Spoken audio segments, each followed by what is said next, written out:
This E3 demo is presented by State Farm. All right, Rev 3 games at E3 at the Vivid Touch booth. This is going to be a real treat. We are joined by the game director of probably one of the most remarkable cult successes I have ever seen in video games. It is Tanimura-san. He's the game director of Dark Souls from Software. Thank you so much for your time. So, Dark Souls comes out, and it's a hit. Everything about it sounds like it shouldn't be. It's incredibly difficult. It's it's from Software, but it really finds that audience. What do you think happened that that made it such a remarkable success for you guys? So we think that there's two main concepts that underline Dark Souls and even Dark Souls 2. One is the sense of satisfaction when you overcome the difficulties and challenges in the game. And the second is the loose interaction with other players, the sharing of that satisfaction, or sharing of the difficulties and the challenges and the suffering. Those two concepts we feel are what brings the players in and gets them attached to the game itself.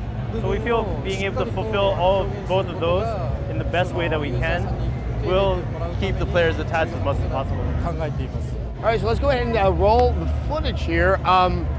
But before we set up what we're looking at, what are you holding over from Dark Souls, and what are you sort of like? What's going to be new in Dark Souls 2?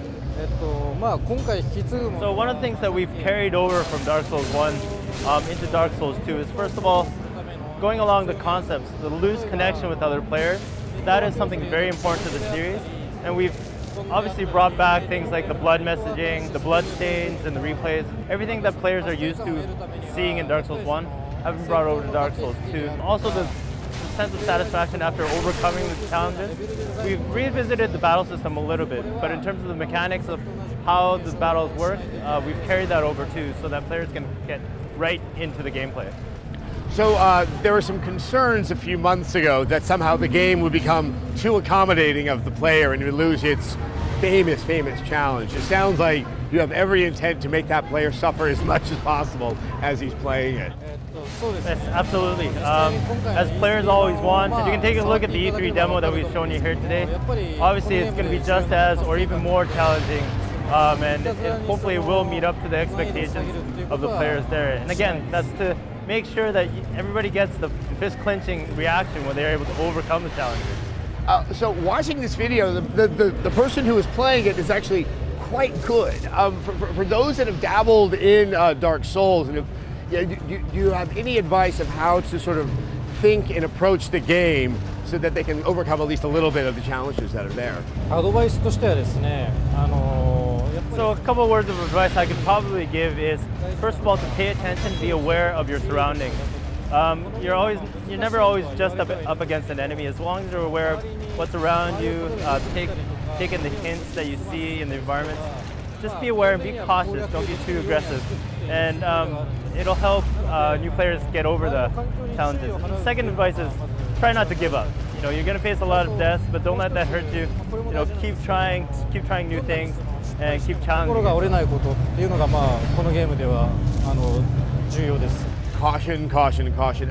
My one final question is, I'm curious how you're reacting to sort of the online aspects we're seeing with next-gen systems. One of the things that really stands out about Dark Souls, and before that Demon Souls, was what you were doing with the multiplayer. It was very innovative, and I was wondering if you sort of see the new consoles that are out there are trying to make it easier for other developers to start to experiment with what you guys really were at the forefront of. So with all the next-gen announcements and details about online, and we feel that that's very attractive, and I'm sure that next-gen consoles will allow more room for experiments and stuff like that. But the way we develop is we don't really take what's available and try to adapt that to the game. What we do is we design the game in a way that we want to design it, and we see if we can implement those ideas into the consoles that we're working with. As much as next-gen consoles will provide a lot of new specs, a lot of new abilities, although Dark Souls 2 will be on current-gen consoles,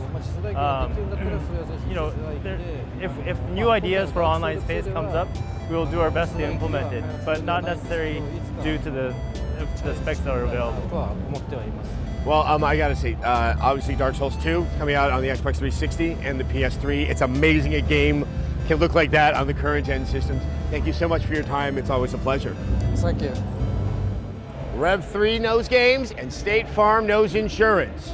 They've got agents available 24/7, 365 days a year. Visit statefarm.com to find an agent and get to a better state.